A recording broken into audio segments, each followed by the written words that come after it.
The manifestation and treatment for schizophrenia. Schizophrenia is a psychotic disorder. There is no current cure for schizophrenia, but there is now more innovation in treatment.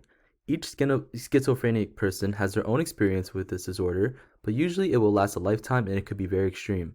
There's also many complexities with the disorder, which brings many different misconceptions. However, hopefully further education will bring awareness to schizophrenia.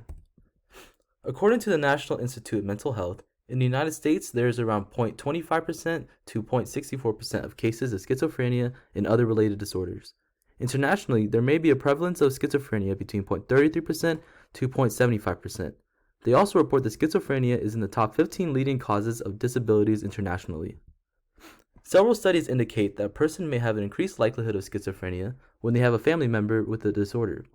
Interestingly, the highest rates of likelihood are among twin siblings, specifically identical twins, and according to the graph above, it indicates that this is a genetic issue that can be passed along a family line. If a patient shows schizophrenic symptoms, a doctor will conduct a medical history and physical exam. MRI and CT scans and blood tests are used to differentiate from other illnesses. If two or more symptoms of schizophrenia are outlined by the DSM-5 are present, including hallucinations, delusions, slurred speech, and etc. for longer than a month, this shows the presence of schizophrenia confirmed by psychiatrists or therapists. The neuropathology of schizophrenia has not been completely understood. Even with current technology, brain scans or microscopes are not able to detect schizophrenia. It is known that neurons and glia are affected, and there are changes to the hippocampus and prefrontal cortex. There are changes to the nerve circuitry and can be caused by genes and disturbed mental development. The dopamine hypothesis is a theory that suggests schizophrenia has an excess of dopamine activity within the brain. This has not been proven since dopamine blocking medications have not shown positive results in lessening symptoms.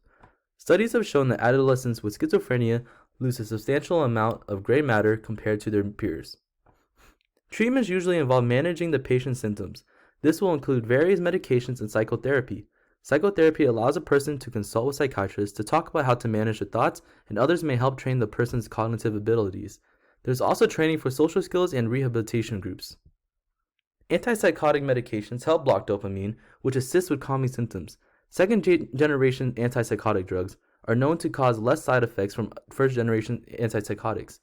However, these may cause higher blood sugar or weight gain.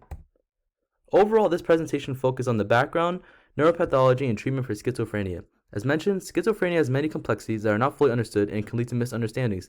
Hopefully, there will be future awareness to spread proper information on schizophrenia.